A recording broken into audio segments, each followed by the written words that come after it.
Great Scott. Great Scott. Great Scott.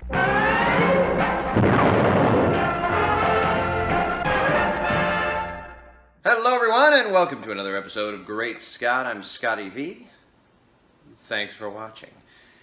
Supergirl will be returning in just about a month, and I know a lot of people were not as enthusiastic about Season 2 as they were about Season 1. There were issues from the beginning in terms of a lot of people complaining that they continuously had to point out that Supergirl was her own character, that it was a strong feminine show, that Superman wasn't needed in her life for her to feel powerful, and we understood all of that. And a great female role model, a strong hero, a female-driven show is something that we haven't often seen through the history of television. Sometimes we get it. We had Wonder Woman, I guess, back in the 70s. And people have been talking about that for a long time. And then, you occasionally have a show with a superhero that has a girl on it, or has a girl co-star.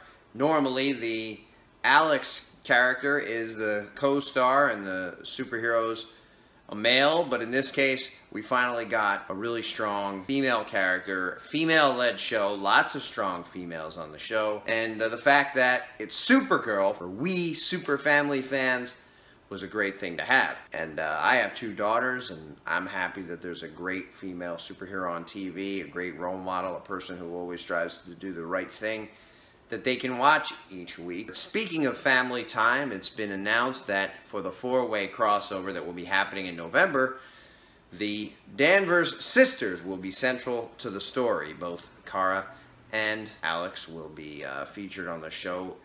The showrunners say that they are integral and they are center to the story. This is good for us, again, because last year when they had the crossover, it was my feeling and a lot of other fans' feelings that Kara was barely there. Is it Kara? Is it Kara? For me, it's always Kara, but I gotta remember in my mind that they say Kara. Last year, neither of those characters really had. I don't think Alex was on at all, if I remember correctly.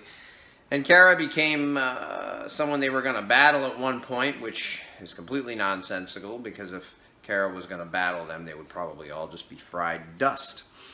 Although we did see in the same year that a man dressed in a rubber bat suit can also take on a pseudo-god in Superman and get pretty close to killing him. So maybe it's not that far-fetched after all. But the good news is, from what they're saying, and I'll believe it when I see it, both Supergirl and her sister Alex, or Earth sister Alex, will be central to the story, pivotal in the story, and very important, which, as I said, the Supergirl episode of the crossover last year barely existed. It was a whole episode about something else, and then Cisco came through at the end, and that was the start of the crossover.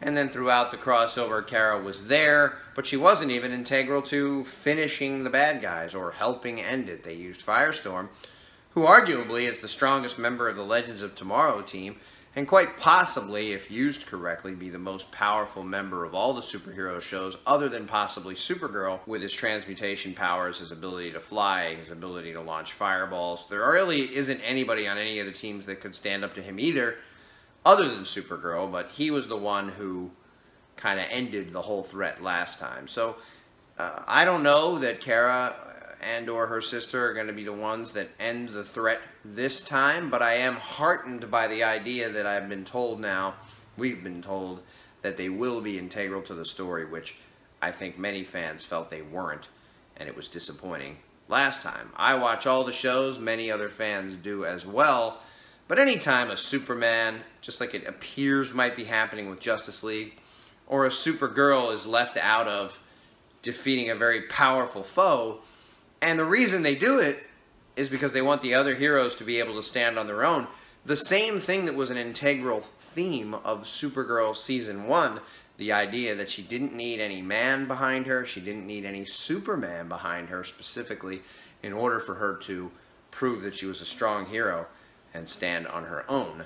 Now, this is a four-show crossover, so obviously she's not going to be standing on her own, and you wouldn't want that. You want to see all the characters interact. That's what's exciting about crossovers in both comics, and now that we have this dream come true on television, where we can see all our favorite DC characters together, fighting alongside one another. So you want to see that, but I think as Super Family fans, we also like the idea that we're going to see Supergirl be a very important part of the story, and hopefully a very important part of figuring out how to win and actually accomplishing that win.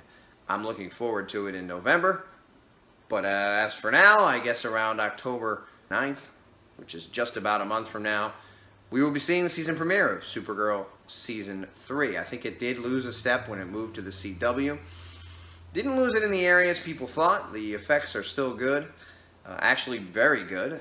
Just as good as they were on ABC, I think. But it lost it kind of in story, but we'll see how it goes. They're saying they're going to get back to what worked in Season 1. So let's all cross our fingers and hope that crossover is good when we cross over into fall as the TV season begins. Thanks everybody for watching, and remember, always look up in the sky.